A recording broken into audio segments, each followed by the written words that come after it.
Graham Allison, you are an expert on US defense policy and on America's relationship with China. What are you going to tell me today? Well, I'm going to try to talk about the relationship between the US and China, why it's increasingly dangerous as a classic Thucydidean rivalry, but why I'm hopeful that we may be able to invent a version of a rivalry partnership that'll allow us both to survive while we compete. Firstly, Graham Allison, in recent weeks and months, we've seen heightened tensions between the United States and China. You know, the drama with the spy balloons, rhetoric and maneuvers going on around Taiwan. Officials did recently meet in Austria to sort of, calm things down. But my first question would be, what do you make of where we are right now in terms of US-China relations? Well, big question, but let's start with the good news. So Jake Sullivan, the National Security Advisor, and his counterpart for Wang Yi, met for 8 hours for a conversation that both sides then afterwards described as candid, substantive, and constructive.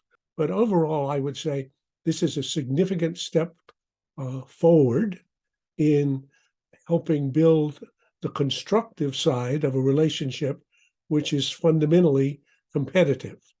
And does that mean that, therefore, that all the sort of posturing and rhetoric that we've heard in recent weeks and months, we should forget about that? No, I would say start with the big picture. So the big picture is China is a meteoric rising power. The US is a colossal ruling power. And this is, as I've said in a phrase, a Thucydidean rivalry. So this is baked into the structure of global politics for today and tomorrow and for as far as anybody can see. That's on the one hand. On the other hand, both parties realize they live on a small globe. They inhabit the same biosphere in which either's greenhouse gas emissions can make it unlivable for both of them. They both have nuclear arsenals that, if were used, could destroy the adversary, but only at the cost of destroying themselves. They're entangled in a financial system that, if it were to have a great recession in one economy, as we did actually in 2008, it could become a global depression for everybody. So they have vital reasons for cooperating at the same time that they compete. And that's the struggle that's going on. And, you have advised many governments over the years. The general picture we often get is that, Barack Obama introduced this pivot to Asia. Donald Trump doubled down on China. Biden's sort of continued on the Trump route. Is that a good analysis? Is Biden just continuing on from Trump, or is there a clear difference between the two? Well, I would say that the differences are more important than the similarities, though there are some similarities. The fundamental similarity is the recognition that China is the fiercest rival the U.S. has ever seen. The differences, though, which are much more important. First, Trump did not understand that America's biggest strength, in addition to itself in the competition with China, is its allies. So Trump went about undermining American alliances. Biden is an alliance man. Secondly, Trump seemed to have an illusion that you could somehow decouple from the Chinese economy or make China decouple from the global economy. Biden appreciates that we're both so entangled in the global economy and in relations with each other that the disentangling is impossible. It's not going to be possible to imagine building a new economic iron curtain and forcing people to live on one side or the other. So the relationship is a much more complex relationship in which, on the one hand, it's seriously competitive. So China wants a different picture of Asia in the next 20 or 30 years than the U.S. wants. And the U.S. is not about to leave Asia. The U.S. is an Asian power, a Pacific power. But on the other hand, both Biden and Xi understand they can't have a war, because if they did, they would have destroyed their own country. Now, the main reason I'm talking with Graham Allison is that in 2017, he wrote the book Destined for War: Can America and China Escape Thucydides Trap? Thucydides was an ancient historian who wrote The History of the Peloponnesian War, which looked at the conflict between Athens and Sparta in the 5th century BC. Allison focused on one line in particular in Thucydides' work. It was the rise of Athens and the fear that this inspired in Sparta that made war inevitable. Allison came up with the theory that when a rising power, like Athens, comes up against an established power, like Sparta, there's often the potential for conflict. That due to a number of factors such as interests and honour, as well as the fear from the dominant power about the rise of the other body, war has been the outcome in a number of historical examples. Starting in the late 15th century, Allison looked at 16 periods when a ruling power clashed with a rising power. 12 ended up in war, such as the Habsburgs fighting the Ottomans in the 16th and 17th centuries, and only 4 didn't result in all-out conflict, most famously the Cold War during the 20th century between the US and the USSR. Allison argues that China and America are the Athens and Sparta of the present day. Mr. Allison, you are, of course, and you've touched upon it, famous for your Thucydides Trap theory. Can you just quickly, succinctly explain that theory that you put forward in your book a couple of years ago? This is not my idea. This is Thucydides' idea. And I reminded people that Thucydides had a big idea, a really important idea, which was the following. He wrote famously, it was the rise of Athens and the fear that this instilled in Sparta that essentially made war between the two inevitable. So in history, when a rapidly rising power seriously threatens to displace an entrenched, established ruling power, in general, the outcome is very bloody. In 12 of the 16 cases that this happened in the last 500 years, the outcome was war. Of course, in 4, it was not war. But I think particularly for British audience, think about what happened between the unification of Germany in 1870 and its rapid growth over the period between then and 1914 and World War I. How in the world could an assassination of an archduke in Sarajevo have been a spark that produced a fire that became a conflagration that essentially burned down the whole of Europe over the next 4 years in a great war? And the answer is that happened in the context of a Thucydidean rivalry between a rapidly rising Germany and a ruling Great Britain. So this storyline we've seen over and over.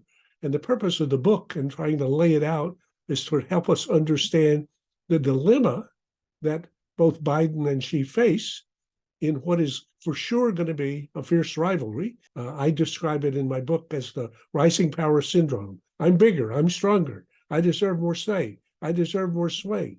You keep telling me I should obey the rules, but you made the rules before I even got here. And the ruling power thinks, who the hell do you think you are? How do you imagine you grew up other than in the environment that we created? Why are you not being respectful and thankful? That story we've seen over and over. And unfortunately, we see both in the US and China today almost exemplary versions of the rising power syndrome and the ruling power syndrome. To what extent do you think America walked into this without it knowing? Because, obviously Richard Nixon reached out to China in the early 1970s, and then Jimmy Carter actually formally, allowed there to be the diplomatic opening with Beijing. And, the idea then was this was a clear opportunity. It was to rival the Soviet Union. Did anyone then think that opening up China to diplomatic relations to the world economy would see us where we are now, where China is now the biggest rival? That's a great question. That's a deep question. So I would say I suspect there's somebody who had this idea early on, but I don't think very many. At the time, China was a poor developing country, especially at the end of the Cold War and the unipolar illusions that many Americans had. The thought was, if we simply help China grow, the growth will itself lead it to become responsible, and therefore it'll take its place in the American-led international order the way Germany and Japan did. So look and see, Germany and Japan were destroyed. We helped rebuild them. Look, now they're our close allies.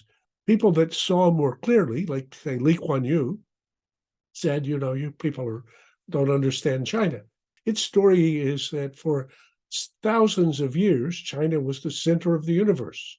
A couple of hundred years, Westerners, British and others, with technology showed up and began humiliating China and imperializing it. And to some extent, that's correct. And that now China is going to recover its status as its normal status and take its place back at the center of all the things that it can see. So I think that's the reason why the earlier conception that somehow as China became wealthier, they would become more like us and more responsible and be happy to take their place like Germany and Japan turned out to be illusory. Is your theory that ultimately America has to avoid war, America has to accept that the spheres of influences are changing and that maybe they have to admit that they won't be number one? Isn't that what America has to do? Well, a good question and a hard question, especially for somebody that's as American as I am and who does believe that America is naturally number one, that we somehow, that's our birthright. I understand historically that's a bit romantic or illusory. I think my hope is that we'll see a fierce rivalry that is at the same time thickly cooperative. So we'll manage somehow a rivalry partnership over the next 10, 20, 30, 40, 50 years. And if it turns out that the Chinese autocracy, a party-led autocracy, can perform better in delivering the people what they want than an American-style democracy, then it'll be the case that China will become the predominant power.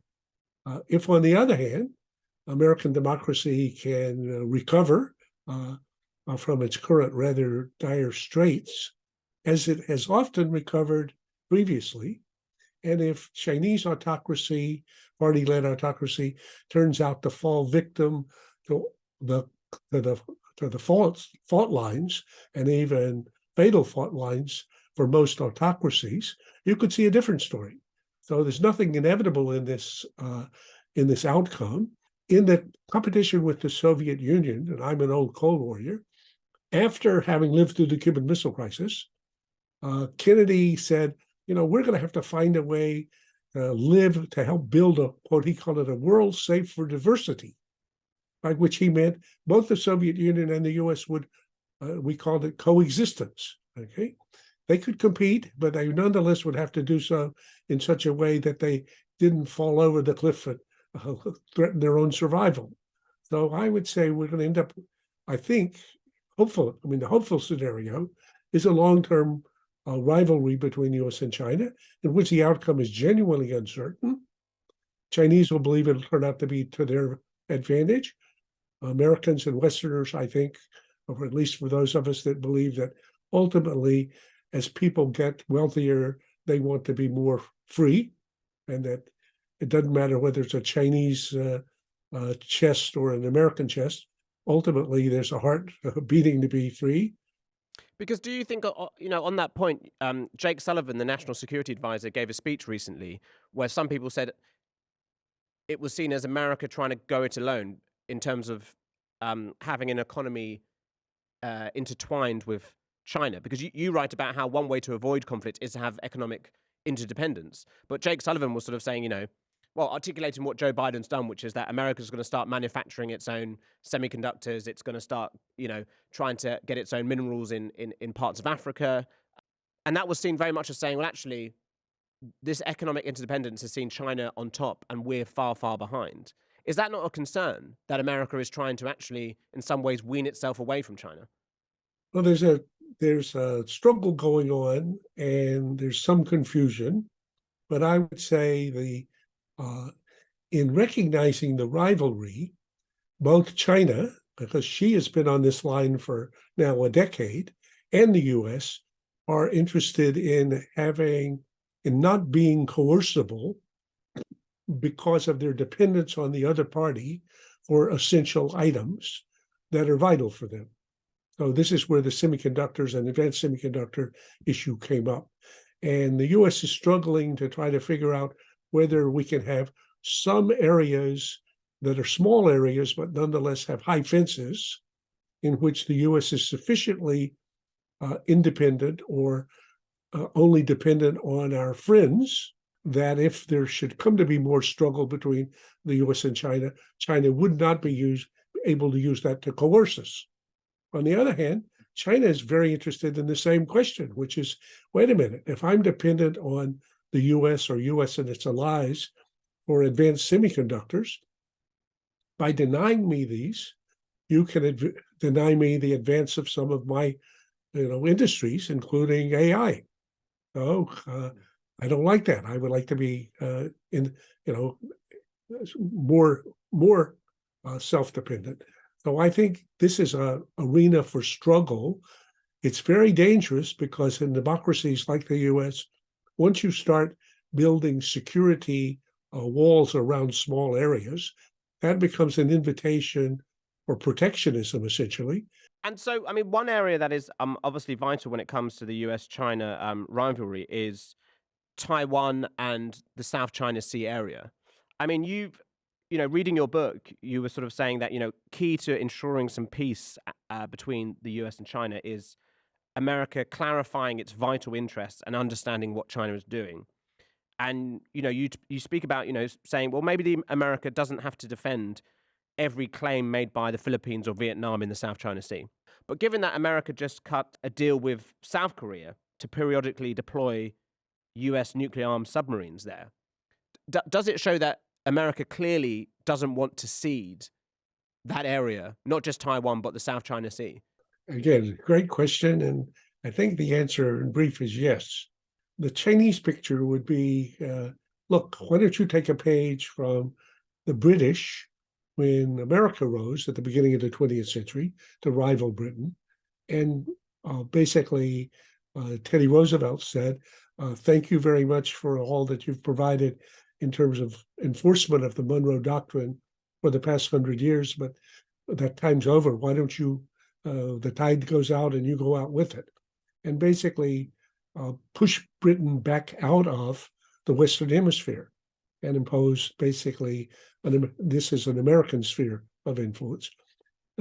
Great Britain at the time was facing two rising powers simultaneously, the Germans, who were much more proximate, and the Americans. Otherwise, it might have turned out to be an interesting, a different kind of rivalry between the US and Great Britain. But the Chinese would like for us to do the same thing. Answer, no. The US believes that the Asian order, of which we've been the foundation, has provided an opportunity for countries to see the best 7 decades they've ever seen in their history. And I think that's roughly true. That's true for Japan, that's true for Korea, that's true for China, that's true for Taiwan, it's true for Singapore. So the US Navy is not going to leave the South China Sea or the East China Sea. The US is going to support Japan and South Korea and the Philippines, we saw recently, in the struggles that they'll have with China over islands and reefs and otherwise in the South China Sea. Over time, as China's power rises, it'll inevitably play a more influential role there. So that's an arena for struggle, but I don't think they're going to see any easy resolution. As Graham Allison said earlier, Chinese and US officials had candid, substantive, and constructive talks in Vienna in May, following weeks and months of heightened tensions. But then, of course, came the G7 in Japan, where the leaders of the world's richest democracies condemned Beijing for its combined military and economic threat. The G7 criticised China's posturing in the South China Sea and its rhetoric on Taiwan, as well as warning about Chinese economic coercion on the world stage. It's a delicate balance from the G7, where they don't want to completely cut themselves off from the Chinese economy, but they also want to ensure they're not totally wedded to it. Beijing responded by accusing the G7 of smearing and attacking China. Allison says that despite all this, the recent communications between the US and China is vital, as dialogue and channels of discussion are key elements to stopping conflict. But as the G7 communique shows, tensions are still there. And next year, 2024, is an election year in both Taiwan and the United States. And those two votes could change the dynamics drastically in the region. Is your concern, is it for both countries? Is it that America may go for a Republican candidate who may be a lot more anti-China, much more, willing to go toe-to-toe when it comes to Taiwan? Or is it that Taiwan may vote for someone who wants to take equally a really hardline stance against China? Both, I would say. And I worry about those two even more than I worry about China taking some unilateral action. So it's a complicated picture, but here's the way I see it. So in January of 24, the Taiwanese have an election. The DPP, the current government's candidate, will be the Vice President Eric Lai. He, in his heart and even publicly, is very eager to declare Taiwan an independent country. He wants Taiwan to be, in addition to everything that it is currently, to be an independent country. He's heard from his colleagues, in the current president, Tsai, who's quite sensible about this, and he's also heard from Americans and others that this is a really, really dangerous idea, because almost everybody who knows anything about China agrees that if Taiwan should declare itself independent, that's likely a provocation that she would respond to by using military force to prevent that from happening. So that's on the one hand. Secondly, we have November 24 American elections, and it's quite possible that the Republican candidate and even the Republican platform will call for recognition of Taiwan as an independent country. This is, again, an extremely dangerous idea. I get a sense, maybe this is right or wrong, that the craziness of American domestic politics is a real big issue here. I read it elsewhere where, people like Kevin Rudd, the former Prime Minister of Australia, talks about the Chinese officials he used to meet always had a sense of realism about them, about, yes, they're ideological, but they are realistic when it comes to what they can do militarily. And similarly, Mark Milley, the chairman of the Joint Chiefs of Staff, said something similar. Do you get that sense that American politics here is causing issues? It's impossible to watch what's happening in American politics without imagining that it's become somewhat hysterical and detached from reality, much of it. Now, this is not the case for President Biden when he's thinking about issues, not the case for Chairman Milley when he's thinking about issues, just as you said. So when people are talking about policy issues, they're very sensible. But in the political arena, there's a virtual demonization of China occurring, in which if you were to look at the first couple of days of hearings of the China Select Committee or at the TikTok hearing, you're seeing people basically making political points that even they suspect are not all that closely connected to reality, but which work well in the political arena. In the Chinese counterpart of this, you can see in their nationalism and the social media, even more extreme versions of things. So the Chinese population, in part heated up by the Communist Party propaganda, has even wilder views about what is going on. I get a feed out of that from time to time. But again, I think in President Xi or in Wang Yi, the fellow that met with Jake Sullivan, you've got much more sensible people who I think Kevin's Rudd's characterization of them as realistic, ruthlessly realistic, is correct. Finally, Mr. Allison, I guess my question would be is, given what you've written about, you wrote your book a number of years ago. Do you feel that the two powers are destined for war still? Well, I would say things are worse today than they were when the book was published. Actually, the book said, in relations between the US and China, expect things to get worse before they get worse. Now, that's, I think, the fundamental fact. Now, secondly, I think the equally important fact is that as the two governments, that fortunately we have two sane leaders and two sane governments. And as they look at the realities they face, they notice that they do co-inhabit a small planet, and it's in an enclosed biosphere. And your greenhouse gas emissions have the same impact on it as mine do. And unconstrained makes it unlivable for both of them. So that's just a fact. Can't ignore that. In 4 of the 16 cases of genuine Thucydidean rivalries in the last 100 years, there was no war. These were not cases in which the government settled for business as usual or diplomacy as usual. As I say in the book, If you said, oh, business as usual, diplomacy as usual, then expect history as usual. But we're interested in the unusual, the extraordinary. So is it possible to imagine a stretch of strategic imagination in which the two parties find a way to be rivalry partners? I think so. I hope so. So I'm hopefully optimistic, but I'm congenitally optimistic. But I think they're going to face increasingly serious challenges, the most dangerous of which in the year ahead will be Taiwan. Graham Allison, thank you so much for your time today. Thank you. Thank you very much for this opportunity.